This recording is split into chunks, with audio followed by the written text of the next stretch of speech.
guys, we are taking this off today and we are going to kick it a little more old school. This filter is great, but sometimes it dilutes my voice a little bit, so I turned up the gain a little bit and we're going to get a little more up close and personal for this video. And I will be reading today Video Game Facts Part 2. I haven't done this probably in a little over a year. So I figured I'd look up some facts for 2018 or some new facts that might have arisen and see what we can find out. So please sit back and enjoy as we learn some more. I even got, if you can see it, a video game shirt that I received as a gift. It should be a good time. Let's begin, shall we? Actually, before I begin, testing.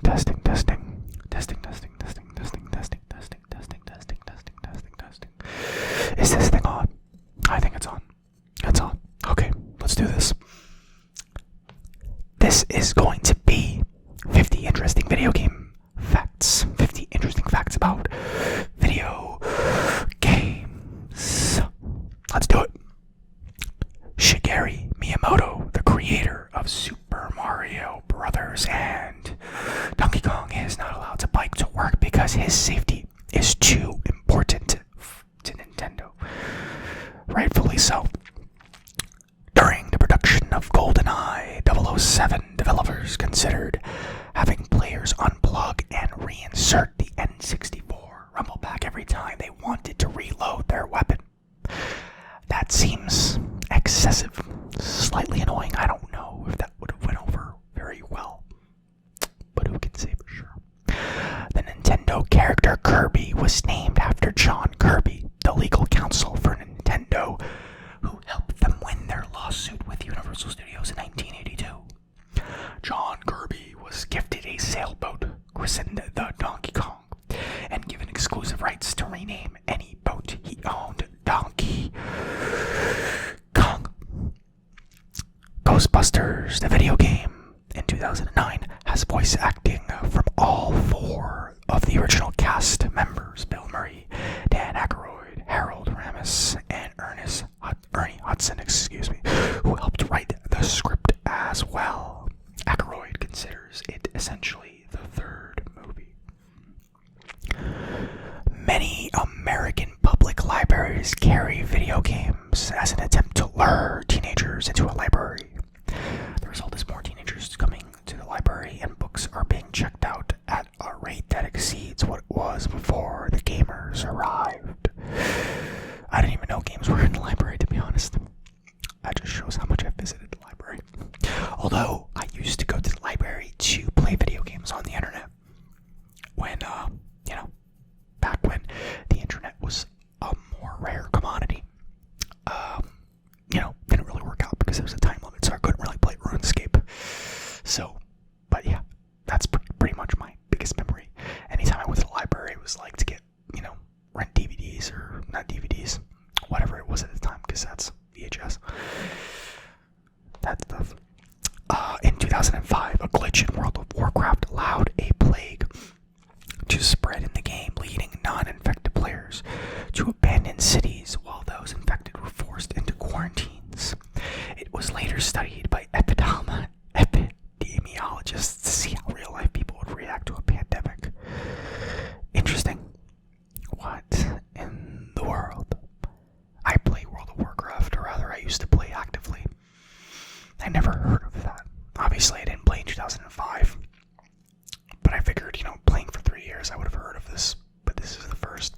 So that's pretty cool. Konami had a sense of humor dealing with Nintendo piracy. If Teenage Mutant Ninja Turtles 3 senses it isn't an authentic copy, the game silently reduces the damage the player deals out, doubles the damage they take, and makes Shredder immortal. I like that. That's pretty funny. I appreciate that. The creators of Pac-Man did not know how the game ended, as it was designed to run indefinitely. It was only when Billy Mitchell finished the game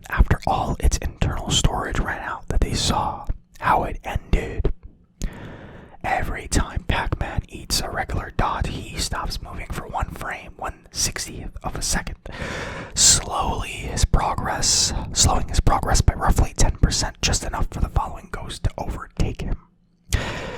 PETA had a problem with the whaling segment of Assassin's Creed Black Flag.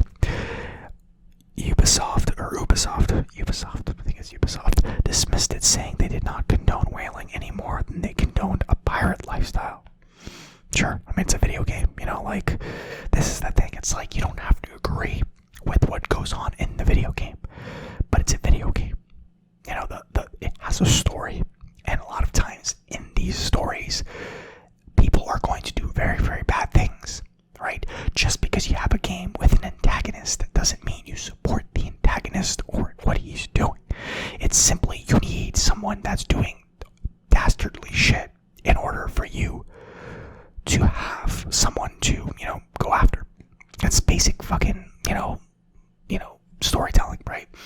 And some of these games will let you be the bad guy as well, or do dastardly things. That's all it is, right? In Grand Theft Auto, you can just play the game, or you can run over hookers. It's up to you. But it's a video game. It's not, no one's gonna play this game and go out and kill whales.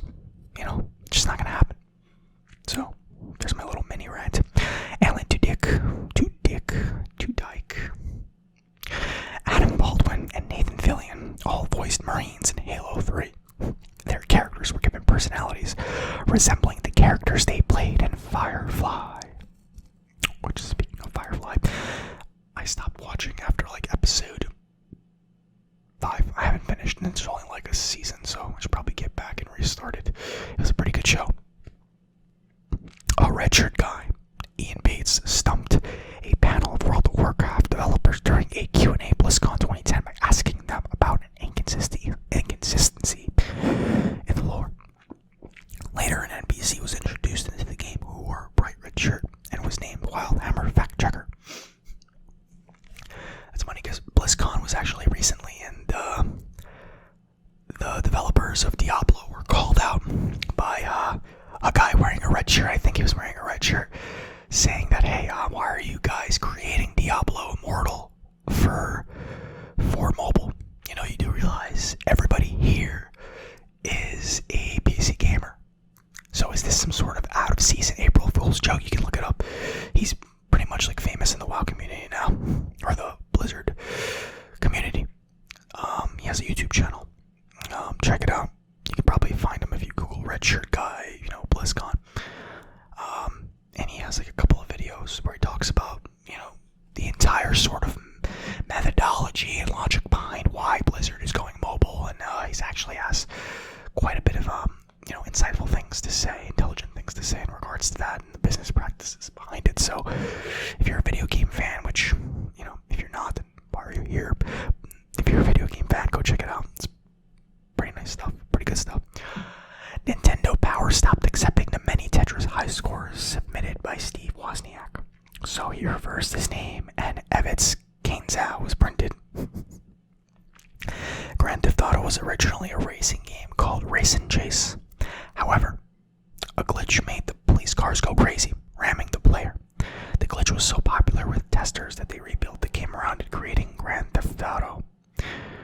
If you beat the game Twisted Metal 3 as the demon minion, he wishes to spend eternity in hell.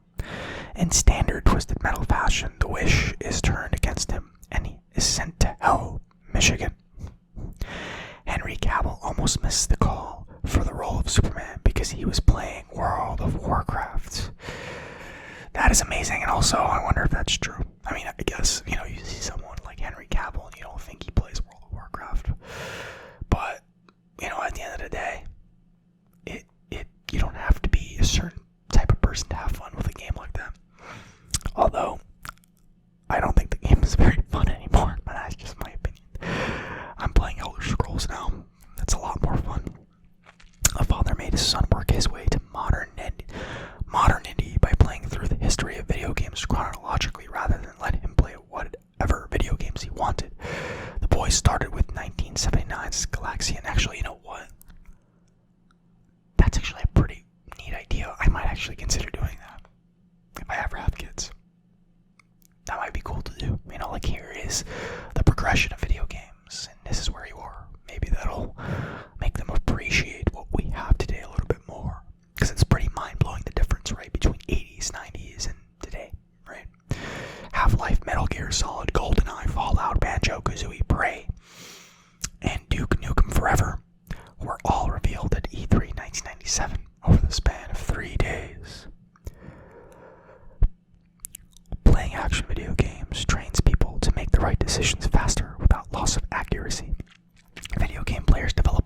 sensitivity to what is going on around them, which helps with multitasking, driving, keeping track of friends in a crowd, and navigating around town. I mean, this is not shocking to me. Like a lot of people think that when you play video games, you're just wasting away. But it's like, if I had to pick, I would rather go home and play video games than go home and sit in front of a TV. Because when you're playing video games, you're actually forced to use your brain. Depending on the game, some games can be very, very complicated. Some games not so much, but the thing that they both have in common is that you have to use your brain to some degree. You have to be participating, and thinking. Okay, well, here's a monster. What am I going to do? Which moves am I going to do? In which order? Okay, I have a quest. I need to go get this thing. I need to go get this thing. I need to navigate around this place. Let me open up my map. Let me put the waypoint. Let me go to this point. Let me accept this quest. Let me turn it in. Let me collect this. Let me collect that, So, you have to think and constantly think. So it does help you, develop these thinking skills. And, the harder the game is, the more you're forced to do this. And there's a lot of games out there that will put you in that kind of position. So, to say that video games are just rotting your brain, it's simply not true, right? Best Buy removed the fighting video game Primal Rage from its shelves after an Arizona woman complained that her 11-year-old son had faithfully portrayed one of the game's gorilla-like characters' golden shower urination fatality move. GoldenEye 007 for Nintendo 64 only had 9 developers on the team, and 8 of them had never worked on video games before. That's pretty cool. A study surveying 5,000 children on the video game and social habits came to a conclusion that those playing video games on a regular basis are more satisfied with their lives, are less prone to being hyperactive, have less emotional issues than those who don't play video games at all. It's almost as if video games are an art form that helps you relieve stress and relax. Funny how that works. Scientists, although some people don't treat it as such, right? Scientists in Berlin asked adults to play Super Mario 64 over a period of 2 months for 30 minutes a day. The group showed increase in gray matter, demonstrating the direct causal link between video gaming and a volumetric brain increase. And this goes back to what I was just saying. None of this really surprises me that much, but it's nice to have science to back it up. Nintendo games like Battletoads were made so hard because Nintendo was losing money on video game rentals. If they took a long time to beat, people would have to buy the games instead. The entire GoldenEye 07 and 007 game on the N64 is only 12 megabytes. Only 12. These days you have games that are hundreds of gigabytes. With over 25 billion hours of total gameplay time, people have played Call of Duty for longer than the course of human existence. That is pretty insane. The popular game Deus Ex, released in the year 2000, is missing the Twin Towers due to graphical limitations. The in-game explanation for this was that they were destroyed by a terrorist attack. That's creepy. That's really creepy. The surface area of Minecraft's Overlord on the PC version is approximately 9,258,235 times larger than that of the Earth. People who play video games are more likely to be lucid dreamers, have control over their actions and dreams, than those who don't. The multiplayer mode in GoldenEye was added last minute without the knowledge of Rare and Nintendo. Game Boy was the first game console to be played in space by Russian cosmonaut Alexander Serebrov. The game he played was Tetris. If you finish the incredible hard video game Ghosts and Goblin, you will receive a message at the end that all was just an illusion, and you will be forced to start at the very beginning of the game again. Only after playing through the second time will you see the real ending. The entire game of The Legend of Zelda: A Link to the Past is less than 1 megabyte in size. Miyamoto believed donkey meant stupid in English and assumed the name Donkey Kong would convey the sense of stupid ape to an American audience. When he suggested this name to Nintendo of America, he was laughed at, but the name stuck. Earthworm Jim. Earthworm Jim was created as a result of the success of Teenage Mutant Ninja Turtles. The game was created as a satire of platform video games at the time. For instance, Princess What's-Her-Name was a parody of how so many video games had throwaway female characters to be saved. Some political prisoners in China were forced to play World of Warcraft and other games to gather virtual currency. Rockstar Games hired a private investigator to locate the remaining relatives of one of the members of the Scat Bros in Utah in order to obtain a license to the song Walk the Night for use in Grand Theft Auto 4. The Japanese version of Fallout 3 does not give the player the option to detonate the Megaton nuclear bomb. Yeah, I mean I don't like censorship in video games, but I can understand why they would be sensitive to that. A World of Warcraft player had 36 accounts on 11 computers simultaneously and raided by himself. Sometimes that's what you gotta do, because people are not reliable all the time when it comes to raiding. The award for 10 consecutive kills with a shotgun in Halo 3 was titled Chene Mania before it was changed to Open Season. Scientists have shown that playing Tetris can ease cravings for sex, drugs, and food. I'd argue you can say that about any video game, really. I don't think Tetris has anything special going on. It's just video games in general. If you play a lot of video games, you're probably going to have less sex, and you're probably going to be less interested in drugs. So, I don't know about eating. You can eat at the same time and play video games. If Mario was a real person, he would have to run and swim 3.4 miles to complete Super Mario Bros. Angry Birds and Clash of Clans have helped rejuvenate Finland's economy after Nokia's downfall. After his mom died, Albert Ransom learned to code and built an indie game called Candy Swipe. 2 years later, a near-identical game called Candy Crush Saga was released. The average age of a person who plays video games is 30. In the original Silent Hill video game, the fog covering the town was put in the game because of the hardware limitations. Covering the town in the fog meant that only the area surrounding the player at any given moment needed to be rendered. Yeah, that works out because the fog just adds to the environment. It's a very smart decision. Activision, the company behind the Call of Duty series, runs an endowment dedicated to finding employment opportunities and jobs training for veterans. The Call of Duty endowment claims to have helped over 25,000 vets in well-paying jobs since 2009. A man reached level 90 in World of Warcraft without ever leaving the starting zone, spending 173.5 days mining and picking herbs. My question to this man is, why would you torture yourself in that manner? Why would you do that to yourself, sir? Do you have some sort of masochistic tendencies? Do you enjoy torturing yourself? Because that sounds absolutely terrible. Why would you want to do that? In Assassin's Creed, every key character you assassinate was a real person, and the date and location of their death are accurate. That's pretty cool. I actually didn't know that. I only played the first game, and I didn't really play much of it, even though I know, the Assassin's Creed fan base, they stand by. It's a really good game, and I believe them. So maybe one of these days I'll go back and play it, but, simply don't have enough time.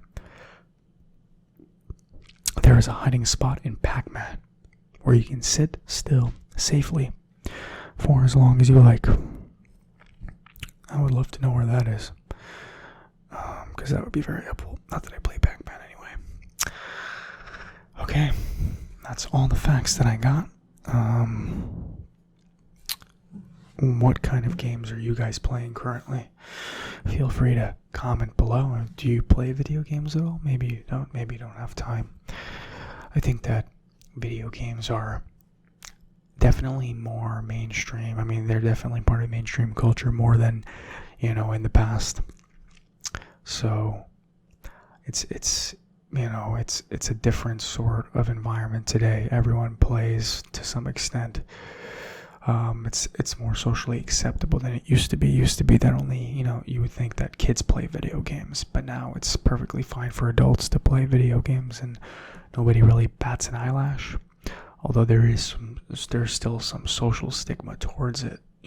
People say, well, you shouldn't play video games all day if you're an adult, or there's this idea that people who play video games are, they don't have jobs, or they're losers in their parents' basement or whatever. Some stuff has carried over from the previous era of our society, but these days you really can't understate how important it can be just to exercise your brain and to keep it in a state of stimuli, especially games where you're forced to think constantly. I mean, people who make fun of those who play video games are the same type of people who spend most of their day on Snapchat or Instagram or watching, reality TV or whatever it is, which doesn't, you don't have to use your brain at all. You're just letting it rot at that point. So I think it's important to, find a game and play it. Not only will you work your brain out, it's fun, right? Of course, we don't have time. Many of us don't have time to play video games, but if you can sit down for 1 to 2 hours a day, I think it's something that I would prescribe as a person that is not a doctor and does not have a medical degree. So take my word for it. Don't take my word for it. Take it with a grain of salt. But, yeah. So yeah, if you play video games, what kind of games are you playing? Feel free to comment below. I'd like to have a discussion about it. Currently, I am playing As a Car Goes By. Obnoxious. As a Car Goes By. I am playing Elder Scrolls. I am playing Final Fantasy 14. Final Fantasy Online. And I also am playing, well, not really playing, but I recently purchased Diablo 3. Which is hilarious considering the whole Diablo Immortal debacle, but it was on sale for Black Friday for $15, so I figured why not? It's a lot of fun. But yeah, I unsubscribed from World of Warcraft. I didn't find it to be sufficient for me anymore. I just wasn't having fun. At the end of the day, video games are all about fun. So if you're not having fun, you're wasting your time. There's no point. At that point, you're just addicted. You have to play if it's fun. If you're playing for some other reason, you're just not doing it right, in my opinion, right? So I play Elder Scrolls mostly and Final Fantasy, which are great games. Highly recommend them. Elder Scrolls Online, if you've played Skyrim or anything like that, similar. Great environment, voice acting, lots of engaging quests. A lot of opportunity to set up a class and then, set up a build within that class. So if you pick a Dragon Knight, you can be a different type of Dragon Knight. You can have a two-handed sword and a bow combo. You can be more of a magic-based Dragon Knight where you use a staff. It really depends on what you want. So that's pretty cool. You have a lot of flexibility there. And then Final Fantasy Online, you get to same deal, same more of like a World of Warcraft MMO style. A little more typical, but it takes a lot more of an in-depth approach towards like jobs. So like mining, blacksmithing, their crafting system is very, very in-depth. You can actually craft really cool things in the game. It's very engaging. It's very engaging, and so you can even spend the entire game and not even fight. You could just be like a crafter, and sell stuff on the auction house. Or you can, do the typical route and become a class and go fight and stuff like that. On one character, you can be every single class, so you don't have to worry about swapping in and out. So that's pretty cool too. It's the reason why I ditched WoW, because it wasn't, entertaining me anymore, and these games just seem to have a lot more fun to offer for me, to me. So yeah. But yeah, I figured I would talk about video games a little bit after the facts, just because it seemed appropriate. So yeah, comment below, guys. Let me know what kind of games you're playing, if any. And if you have any recommendations, let me know. And also, if you want me to play any games on the channel, or any of the games that I've mentioned that I'm currently playing, like Elder Scrolls, feel free to let me know. I mean, I'm already playing these games, so it's not a lot of effort for me to turn on the microphone, fire up Audacity, and record. Wouldn't be too much trouble for me to do. So if you'd like to see me play Elder Scrolls or Final Fantasy, leave a comment below and I can do that for you. With that being said, guys, thank you for watching this video, and as always, keep on doing your thing, and I hope to see you in the next one, my friends.